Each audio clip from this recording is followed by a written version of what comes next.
Hai orang-orang yang beriman, ista'inu, iyyaka nasta'in. Apa artinya ista'ana yasta'inu? Meminta pertolongan, jadikan sebagai sumber pertolongan. Hai orang-orang yang beriman, ista'inu, jadikan sebagai pertolongan kalian dari semua masalah, kecil atau besar. Bis sabri was salat. Sabar dan sholat. Bayangkan kata ulama tafsir, sampai sholat diucapkan oleh Allah Maha Tinggi dan Maha Pemurah setelah sabar. Karena teman-teman sekalian, kalau kita mulai segala sesuatunya pada saat musibah datang, cobaan datang, maka kita mulai dengan sabar teman-teman. Maka dipastikan kalau kita mulai, oh ya Allah sudah takdirin, sudah saya sabar deh, saya terima. Ya Allah mudah-mudahan Engkau memberikan jalan keluarnya, gitu kan? Lalu kita sholat, maka sholat kita bisa khusyuk. Tapi kalau antum dalam kondisi belum menerima, belum sabar dalam masalah itu, lalu antum sholat tidak bisa konsentrasi. Jadi memang di sini disebutkan bis sabri was salat, lalu Allah pastikan innallaha ma'as sabirin. Allah pencipta langit dan bumi, yang kalau kita sakit dia yang ciptakan kita, dia yang ciptakan penyakit, dia yang ciptakan kesembuhannya. Kalau sedang ada orang yang mengganggu, dia yang menciptakan kita, dia yang menciptakan orang yang mengganggu itu, dan dia juga yang bisa membinasakannya. Kalau sedang ada nikmat, dia yang menciptakan kita, dia yang menciptakan nikmat, dia yang bisa mempertahankannya dan menambahkannya. Maka Allah berkata, sungguhnya Allah bersama dengan orang-orang yang sabar. Sabar dalam ketaatan, sabar dalam meninggalkan kemaksiatan. Juga dalam surah Ghafir, surah nomor 40. Tentu tadi itu yang Al-Baqarah tadi 153 ya. Maaf. Kemudian surah Ghafir ayat 4, surah nomor 40 atau surah Mukmin ini ya. Dalam surah ini ada dua ayat disebutkan yang sama, ayat 55 sampai ayat 77. Nah, ayat 55 dan ayat 77. A'udzu billahi minasyaitonir rajim. Fasbir inna wa'dallahi haqq. Sabar, janjinya Allah benar. Benar janji Allah. Orang sabar diampuni dosanya, orang sabar diberikan pahala berlipat ganda. Nanti akan kita jelaskan. Orang sabar dijanjikan kedudukan dan kekuasaan di muka bumi. Ada semua ayat yang kita bacakan masalah itu. Sungguhnya janji Allah benar. Sabar sedikit di dunia, mati masuk surga. Benar semua itu. Yang mirip dengan itu teman-teman sekalian adalah surah Ar-Rum. Juga surah Ar-Rum, surah nomor 30 ayat 60. Allah yang Maha Tinggi dan Maha Pemurah berfirman, A'udzu billahi minasyaitonir rajim. Fasbir inna wa'dallahi haqq wa la yastakhifannaka alladhina la yuqinun. Sabarlah, sesungguhnya janji Allah benar. Patuh, diganggu orang kita tidak layani, tetap kita mulia. Barang kita hilang, kita sabar, ikhtiar, terima dari Allah, ikhtiar cari hilang, sudah pasrahkan kepada Allah. Sesungguhnya janji Allah benar, pasti Allah akan gantikan ya. Dan jangan sampai kamu tergoda, kata Allah, la yastakhifannaka alladzina la yuqinun, dari orang-orang yang tidak yakin dengan ini. Jadi kalau lagi ada cobaan, mana ayat ini adalah jangan berteman dengan orang-orang yang tidak yakin dengan Allah. Lagi ada musibah teman-teman, jangan bicara sama ahli fasaqah, ya maksudnya orang-orang maksiat, ahli fasik, ahli maksiat. Maka kita akan diajak sama dia ke diskotik, ke bar, ke maksiat, ke makan macam-macam, makin buram ya. Tenggelam di lautan, makin ditenggelamkan, bukannya malah dikeluarkan. Selanjutnya dalil Al-Quran, surah Al-Insan, surah nomor 76 ayat 24. A'udzu billahi minasyaitonir rajim. Fasbir li hukmi rabbika wa la tuti' minhum athiman aw kafura. Bersabarlah hai Muhammad. Surah Insan, surah nomor 76 ayat 24 ya. Sabarlah, berpegang pada hukum Tuhanmu hai Muhammad, dan ajarkan kepada umatmu itu, dan jangan pernah kau ikuti orang-orang yang berbuat dosa serta orang buat kekufuran. Tak usah ikuti, walaupun kau dibenci, walaupun kau dihukum, jangan ikut-ikutan sama mereka. Toh maksimal adalah mati ya. Kalau di dunia kita akan keluar dan akan diberikan kemenangan. Selanjutnya teman-teman sekalian adalah janji Allah subhanahu wa ta'ala terhadap hamba-hambanya yang sabar akan diberikan kedudukan di muka bumi, kekuasaan. Dia akan dikenal, dia akan punya kedudukan, tapi melalui sabar dulu. Dikatakan dalam surah As-Sajdah, surah nomor 32 ayat 24, A'udzubillahi minasyaitonirrajim, wa ja'alna minhum a'immatan yahduna bi amrina lamma sabaru wa kanu bi ayatina yuqinun. Dan kami jadikan mereka sebagai a'immah, pemimpin-pemimpin yang akan menjalankan petunjuk-petunjuk kami di muka bumi sesudah mereka sabar dan mereka yakin dengan ayat-ayat kami. Jadi teman-teman, kalau kita lagi dicoba, diuji, lalu kita kembali ke jalan Allah, iman kita makin kuat. Nanti setelah itu Allah kasih antum kedudukan, dikasih jabatan, dikasih harta, dikasih pasangan, dikasih keturunan. Datang cobaan seberat apapun setelahnya, kita akan tahu bagaimana menghadapinya. Juga Allah Subhanahu wa Ta'ala memuji orang-orang yang sabar. Seperti misalnya surah Ibrahim. Allah memuji orang-orang yang sabar. Surah Ibrahim, surah nomor 14 ayat 5. A'udzu billahi minasyaitonir rajim. Wa dzakkirhum bi ayyamillahi inna fi dzalika laayatin likulli sabbarin syakur. Setiap ada orang mau lalai, setiap ada orang sudah mulai kepada kemaksiatan, datangnya ke orang saleh. Dan orang saleh ini disuruh ingatkan, wa dzakkirhum bi ayyamillah, ingatkan hari-hari ketemu dengan Allah, kematian, surga dan neraka, ingat itu semua. Sesungguhnya pada yang demikian itu, peringatan-peringatan tentang akhirat dan hari-hari bertemu dengan Allah, beratnya siksaan di neraka, beratnya siksaan di alam barzah, nikmatnya surga yang melimpah dan kekal di dalamnya, ingatkan. Dan itu ada tanda-tanda kebesaran kami, ya, kebesaran, tanda-tanda kebesaran bagi orang-orang yang sabarin syakur. Sabar ini sehingga mubalagah teman-teman, artinya super sabar, dan syakur, super syukur gitu. Subhanallah, semua lisannya alhamdulillah, alhamdulillah, ya sudah, inna lillahi raji'un, saya terima, ya Allah saya terima, selalu begitu. Kemudian juga dalam firman Allah, Allah memuji tentang laki-laki dan perempuan yang sabar dalam surah Al-Ahzab, surah nomor 33 ayat 35. A'udzubillahi minasyaitonir rajim, potongan ayatnya, was-sabirina was-sabirat, dan laki-laki yang suka sabar dan perempuan yang suka sabar. Teman-teman, sampai ulama mengatakan begini, banyak orang tidak sadar pada saat cobaan sedang datang, sebenarnya Allah sedang memangkas umurnya dia dalam ketaatan. Kalau kita lagi ada cobaan teman-teman sekalian dan kita kembali ke jalan Allah, kita akan tersibukkan untuk mencarikan jalan keluarnya, kita akan tersibukkan berdoa. Gak ada orang lagi sakit parah lalu kemudian dia mau maksiat, larinya kepada jalan Allah. Maka Allah sedang memangkas umurnya dalam ketaatan, dan itu nikmat yang tidak bisa dibeli. Antum jangan heran kalau lagi ada cobaan kita bisa nangis dalam doa. Kalau kembali ke Allah, nangis, ya Allah kenapa, ya Allah gini, ya Allah mudahkan, ya Allah berkah, ya Allah angkat. Tapi kalau antum sudah hilang dari musibah itu, dari cobaan itu, kita mau nangis susah, gak bisa. Doa pun kadang-kadang kita malas. Kalau kita tahu teman-teman pahala waktu sedang ada cobaan, bagaimana besarnya Allah balas karena kehusyuan dalam doa, kehusyuan dalam sholat, ini luar biasa.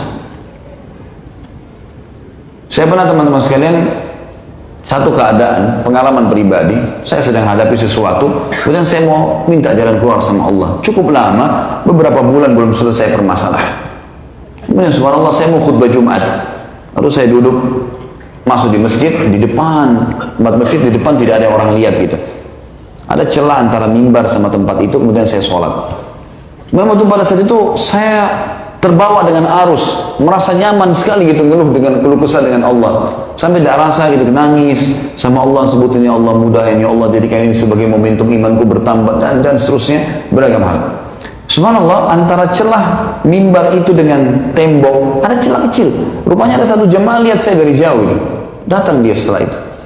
Dia mengatakan, tentu ini teman-teman tidak ada hubungannya sama riya ya. Riya itu akan selalu datang ke dalam diri seorang mukmin. Tapi selama kita tidak iyakan, maka tidak terjadi riya. Karena syaitan itu lemah sebenarnya. Ya, jadi masalah kalau kita ikutin. Dan kita bisa menyampaikan sesuatu kalau jadi ibrah bagi manusia. Karena Allah mengatakan kepada Nabi Muhammad SAW, fa'amma binikmati rabbika fahaddith.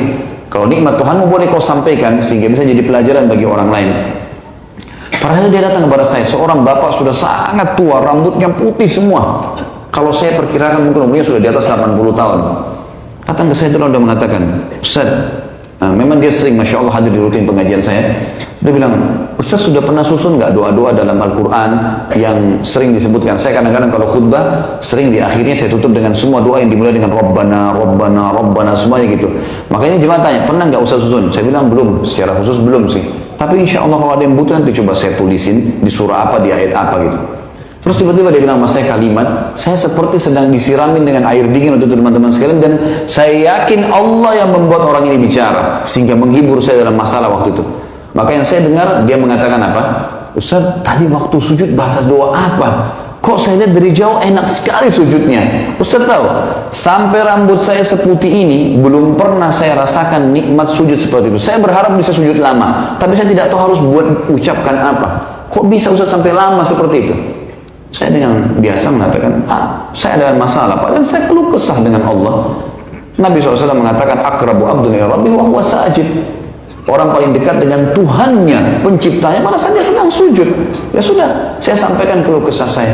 Tapi ucapan dia tadi subhanallah seperti Allah selalu ingatkan kepada saya. Ingat Khalid, nikmatku sedang besar padamu. Cobaan ini sesuatu yang kau bisa laluin. Dan banyak orang tidak bisa ibadah, justru yang kau rasakan pada saat cobaan sedang datang kepadamu. Ini pelajaran yang luar biasa sebenarnya. Maka sabar sedikit teman-teman dengan cobaan. Ini teman-teman yang selalu ribut dengan masalah cerai. Untuk apa cerai? Kecuali ahli maksiat yang sedang kita temui. Sabar ukhti, sabar akhi. Sabar, ingatkan pasangan, doakan, gitu kan? Itu yang kita lakukan. Sedikit saja ada masalah, sudah langsung berputus hubungan dengan saudaranya muslim. Sedikit ada ini, sedikit ada itu, bahkan ada yang sampai durhaka dengan orang tuanya lah, putus silaturahim lah, segala macam hal. Apalagi yang lebih parah larinya kepada kemaksiatan, naudzubillah. Akhirnya dari ahli ibadah tiba-tiba berubah menjadi orang yang maksiat. Tiba-tiba mencaci maki Allah, menganggap itu solusinya pada saat dia berzina di diskotik atau dia minum khamr. Wa naudzubillah. Kemudian dikatakan teman-teman sekalian dalam firman Allah yang lain tentang nabi-nabi Allah. Mereka diangkat derajatnya justru setelah cobaan datang. Dalam surah Al-Anbiya, surah nomor 21 ayat 85, Allah memuji 3 nabi sekaligus. A'udzubillahi minasyaitonir wa Idris wa dzal kifl kullum minas sabirin. Dan Ismail juga Idris dan dzal kifl kami tinggikan mereka justru karena mereka termasuk orang-orang sabar. Antum jangan berpikir teman-teman sekalian semua nabi-nabi ini dakwah langsung didengar. Enggak. Butuh juhud, dianggap penyihir, dianggap pendusta, difitnah macam-macam. Sabar, gitu kan? Ada ikhwah begitu difitnah sedikit berhenti dakwah. Kenapa akhi? Kebenaran ini kok. Sampaikan, sabar, nggak masalah. Allah akan tunjukkan kebenaran. Jangan malah kita kendor. Sabar teman-teman sekalian. Saya waktu pertama balik ke Indonesia, yang hadir di pengajian mungkin 3-4 orang teman-teman sekalian. Saya masih ingat, tapi saya tunjukkan kepada jemaah saya komitmen. 3-4 orang pun saya baca kitabnya, saya ajar. Ini Masya Allah antum sudah berapa ribu sekarang yang hadir. Kadang-kadang kalau ada orang tanya kepada saya, kok bisa jemaah antum jadi banyak? Bukan dari saya, tanya di langit. Allah yang mengutus mereka. Bagaimana caranya? Saya tidak mungkin hubungin antum satu persatu untuk datang, gitu kan? Jadi memang ada kuasa Allah dan memang banyak teman-teman. Saya melalui banyak cobaan. Mungkin kalau saya ceritain ke antum satu persatu, antum, oh ternyata begitu ya Khalid Basanama itu. Antum tidak nyangka kalau itu banyak cobaan yang berat, gitu. Tapi itu bukan untuk dikeluh kesahkan, untuk dinikmatin sebagai sebuah proses Allah tinggikan derajat. Dan itu saya lihat depan mata saya sendiri. Banyak sekali terjadi. Sabar teman-teman sekalian, sabar. Maka sabar ini adalah sebuah senjata yang sangat luar biasa. Kemudian dikatakan juga tentang Nabi Ayyub alaihissalam, Nabi yang sangat mulia terkenal dengan kesabarannya. 20 tahun Allah coba, 20 tahun teman-teman sekalian, luar biasa. Allah mengatakan di dalam surah Shad, surah nomor 38 ayat 44, A'udzubillahi minasyaitonirrajim, inna wajadnahu sabira ni'mal 'abd innahu awwab. Kami betul-betul memberikan jalan keluar pada Ayub karena kami temukan dia adalah hamba yang sabar. Sungguh dia sebaik-baik hamba karena dia adalah orang yang tidak berkeluh kesah. 30 tahun menikah, istrinya 20 tahun, kemudian berjalan 20 tahun, tidak ada cobaannya Allah yang berat bagi dia, alaihi salatu wassalam. Sampai umur 50 tahun teman-teman sekalian. Dikasih anak 12 orang laki-laki semua. Dia nabi dan raja di kaumnya. Hartanya paling banyak, peternakannya paling banyak, jumlahnya ribuan ekor sapi, kambing, domba, unta, dan juga ya keturunannya banyak tadi, hartanya banyak, dan dia raja. Secara fisik juga sempurna. Dia gagah, istrinya juga cantik. Punya kelebihan. 20 tahun. Pas umur 51 tahun teman-teman, tadi dia nikah umur 30 sampai umur 50 tahun dalam nikmat. Umur 51 tahun. Dan ini berat sekali ya. Orang dalam keadaan puncak nikmat tiba-tiba jatuh, drop dalam 3 hari. Hari pertama di umur 51 tahun teman-teman sekalian, tiba-tiba bangun tidur kulitnya kena kusta. Keluar bernanah, berdarah dari kepala sampai kaki, sampai rambut Nabi Muhammad SAW rontok. Kulitnya seperti tergantung. Luka yang luar biasa, dan orang tahu ini menular. Tersebar satu negeri waktu itu. Ayub, ya, Nabi Allah kena kusta. Ini menyebar, ya, ini akan menjangkit. Maka semua orang lari pada hari pertama. Yang tinggal sama dia cuma anak sama istrinya. Hari kedua, istrinya hidangkan makan buat 12 anak laki-lakinya. Dengan hikmah Allah, di satu ruangan tiba-tiba rubuh atap ruangannya, 12 anaknya mati semua. Gak ada sakit, gak ada apa nih, mati tiba-tiba, runtuh bangunan. 12 anak laki-laki semuanya gagal, semuanya sempurna. Yang hari ketiga, Allah datangkan hama dan badai, semua peternakan Nabi Ayub ribuan ekor mati dalam seketika pada saat itu, kena hama. Dan kebunnya semua hancur, dan subhanallah kaumnya nggak kena. Yang kena badai itu Nabi Ayub alaihissalam. 3 hari habis semua, badannya sakit, anaknya semua mati, hartanya semua habis. Sampai akhirnya rumahnya pun ditinggalkan sama dia, di pinggiran negerinya dia tinggal. Selama 18 tahun Nabi Ayub alaihissalam tidak pernah mengeluh, tidak pernah bilang kenapa ya Allah. Bahkan sebuah riwayat menyebutkan Ayub alaihissalam tidak pernah mengatakan ya Allah keluarkan saya, enggak. Dia nikmatin terus, sabar, dia terima, tapi ikhtiar, berobat, iya, tetap ibadah kepada Allah, iya, dijauhi 18 tahun, yang tinggal sama dia cuma istrinya. Setelah 18 tahun istrinya bilang apa? Wahai Nabi Allah, Anda kan Nabinya Allah, sudah 18 tahun loh tidak berdakwah ini. Bagaimana kalau Anda memohon kepada Allah agar disembuhkan penyakit Anda ini? Itu saja, nggak usah minta yang lain. Anak sudah mati, sudahlah. Harta habis, sudahlah. Saya bisa sabar. Tapi minimal Anda sembuh, baru kemudian Anda ya, berdakwah lagi. Apa kata Nabi Ayub alaihissalam? Wahai istriku, berapa lama dulu kita dalam keadaan nikmat? Kata istrinya 20 tahun. Kata Nabi Ayub, berapa lama kita sekarang diuji sama Allah? Kata istri 18 tahun. Kata Nabi Ayub, saya masih malu minta sama Allah.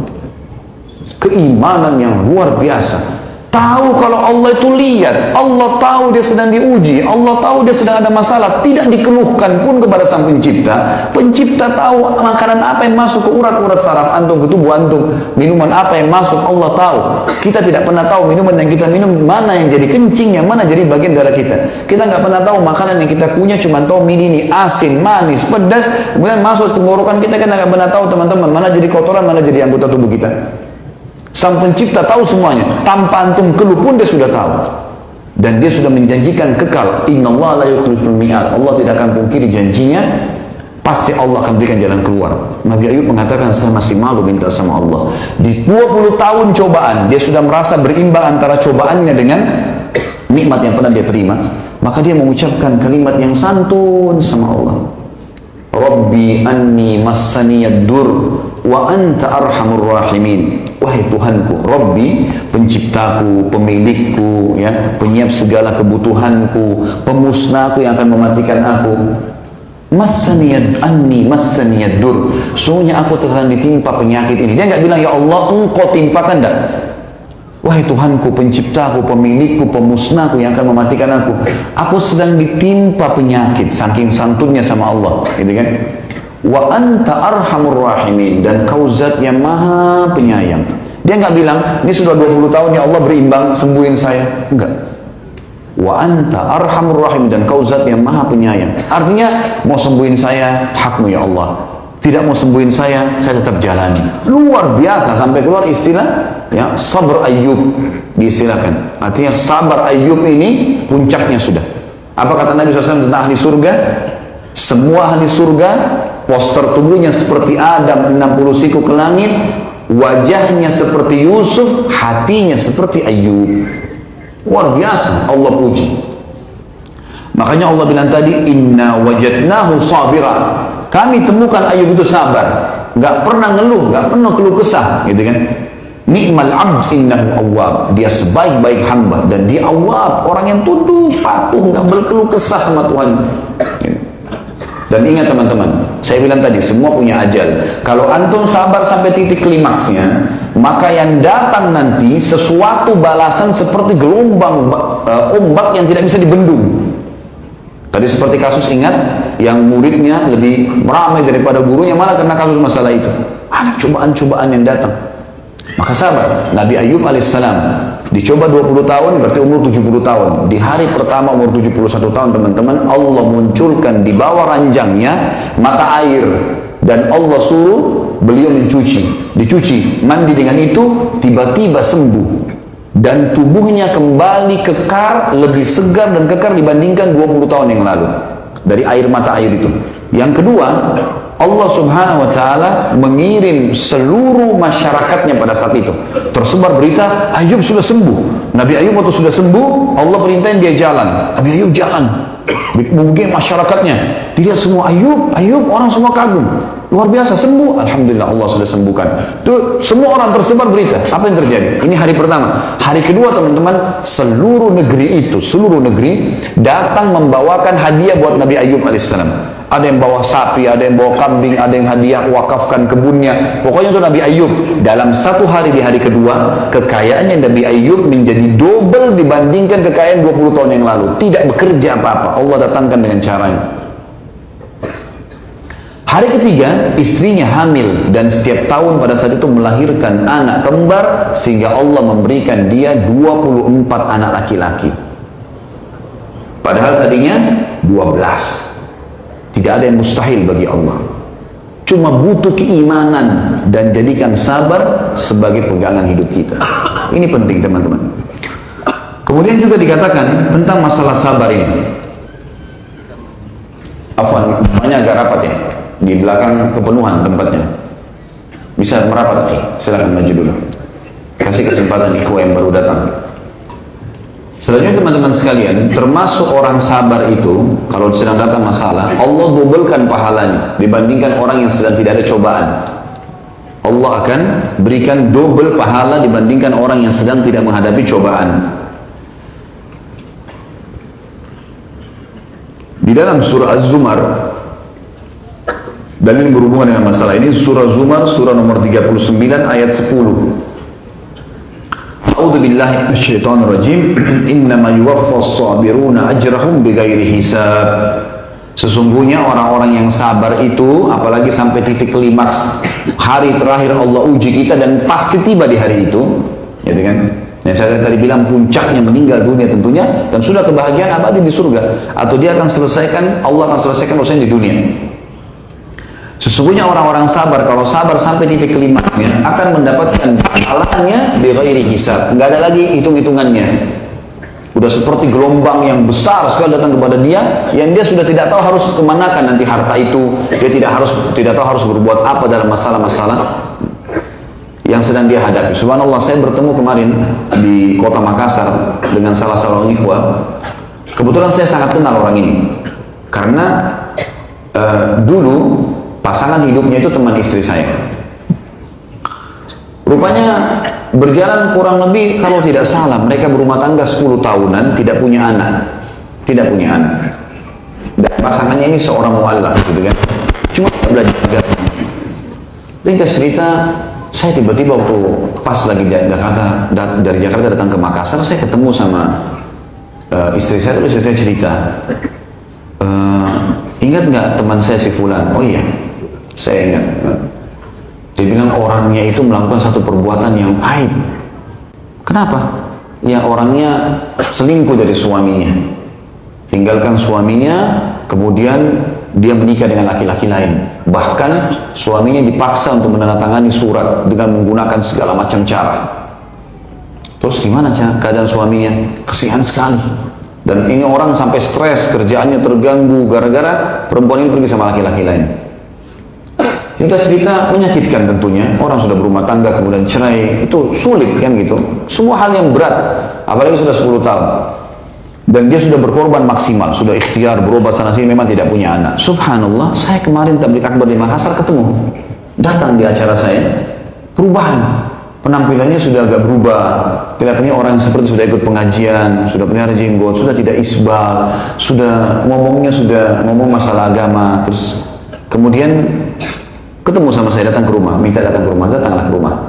Terus saya ngobrol, dia gembira sekali. Saya, Masya Allah, di mana antum sekarang? Oh, tetap sama kerja di tempat itu dan seterusnya. Terus saya bilang, bagaimana masalah antum? Kebetulan dia bilang, saya tadi hadir di pengajian antum bersama istri dan anak-anak. Saya tanya, karena dia ucapkan itu, emang antum sudah menikah? Dia bilang, Alhamdulillah sudah. Saya menikah kurang lebih 4 tahun atau 4 tahun yang lalu. Setelah masalah dia berlalu sekitar, mungkin berlalu 6 tahunan, setelah itu dia menikah. 4 tahun, jadi saya sudah lama gak ketemu dia, mungkin sudah 10 tahun gak ketemu dia. Dan dia dulu 10 tahun juga berumah tangga gitu kan. Maka saya ketemu sama dia, langsung dia bilang, Alhamdulillah, setelah berlalu permasalahan saya itu, ya, 6 tahunan, tahun ke-7, saya tetap sabar, saya tetap bekerja, sumpek setiap hari, ada masalah. Terus dia bilang, Allah gantikan saya sekarang seorang istri yang saya tidak bayangkan lagi, sudah susah saya gambarkan. Sudah mukminah, baik, santun, jaga hubungan baik sama saya, sama keluarga saya, dan Allah karuniakan saya 3 orang anak. Waktu nikah pertama gak ada anak. Ini kenapa saya angkat teman-teman sekarang, karena saya lihat mungkin memang ajal daripada cobaannya orang ini 7 tahun. Dia sabar sampai titik klimaks, Allah ganti. Dan masalahnya istrinya selingkuh, Allah gantikan perempuan. Masalahnya nggak punya anak, Allah kasih anak. Lihat tadi poin yang saya bilang, cobaan datang di harta, datang harta nanti. Di pasangan, datang di pasangan. Dan berapa banyak orang yang jahat dengan pasangannya, lalu kemudian Allah ganti dengan pasangan yang luar biasa menggantikan pasangan sebelumnya. Cuma butuh sabar. Selanjutnya teman-teman sekalian, di dalam surah Al-Qasas, surah nomor 28 ayat 51, A'udzu billahi minasyaitonir rajim, ulaika yu'tawna ajrahum marrataini bima sabaru. Al-ayat. Orang-orang yang patuh di jalan Allah, patuh mengerjakan perintah semampunya dia, maksakan diri di situ, dia tinggalkan dosa semaksimal mungkin, maka mereka akan kami berikan balasan pahalanya double. Kenapa? Bima sabaru, karena mereka sabar di situ. Jadi diberikan pahala double. Kemudian juga dikatakan dalam surah Yusuf, untuk surah nomor 13 ayat 90. Allah Subhanahu wa taala berfirman, A'udzubillahi minasyaitonir rajim, innahu may yattaqi wa yasbir fa innallaha la yudhi'u ajral muhsinin. Sesungguhnya siapa yang bertakwa, patuh sama Allah dan sabar dalam menjalani kehidupan ini sesuai dengan relnya, jalannya hukumnya Allah tentunya, maka Allah tidak akan menghilangkan pahala orang-orang yang muhsinin, berbuat kebaikan. Ini kisah Nabi Yusuf alaihissalam. Bayangkan dia umur berapa, dilempar di sumur oleh saudaranya, lalu diambil, lalu diperjualkan di pasar budak, pisah dengan ayahnya, tinggal di perantauan, sampai menjadi menteri, gitu kan? Perdana Menteri pada saat itu yang mengurus seluruh urusan pangan, ya, dan kegiatan sosial yang ada di kerajaan Mesir. Jadi waktu ditanya, ya, maka Nabi Yusuf mengatakan alaihissalam, sesungguhnya siapa yang bertakwa kepada Allah dan sabar, maka sesungguhnya Allah tidak akan menghilangkan pahala orang-orang yang berbuat kebaikan. Kemudian juga dalam surah Hud, surah nomor 11 ayat 115, Allah berfirman, A'udzubillahi minasyaitonir rajim, wasbir fa innallaha la yudhi'u ajral muhsinin. Sabar, Allah tidak akan menghilangkan pahala orang-orang yang muhsinin, yang berbuat baik. Sabar dilalui. Orang caci maki. Abdullah bin Abbas, teman-teman, bukan saya bilang jangan melawan, ya. Beda kalau kita terzalimi, kemudian kita rasa memang hak kita harus diambil, kalau tidak malah jadi masalah. Apalagi kalau berhadapan di kancah peperangan dengan orang-orang kafir, itu lain. Tapi bedain dengan kalau kita lagi dalam kondisi hidup hari-hari seperti kita sekarang, lalu ada godaan-godaan, tahulah, itu Allah tahu terjadi. Ibnu Abbas contohnya radhiyallahu anhu, pernah beliau lagi jalan nih sama salah satu pembantunya dia. radhiyallahu anhu ajma'in. Lalu kemudian dia baru pakai jubah baru. Ada orang lewat dicaci maki Ibnu Abbas. Termasuk disorotin jubahnya itu, gitu kan. Kamu begini, kamu begitu, kamu itu gini, mentang-mentang sahabat Nabi segala macam. Tanpa sebab Ibnu Abbas nggak kenal orang ini.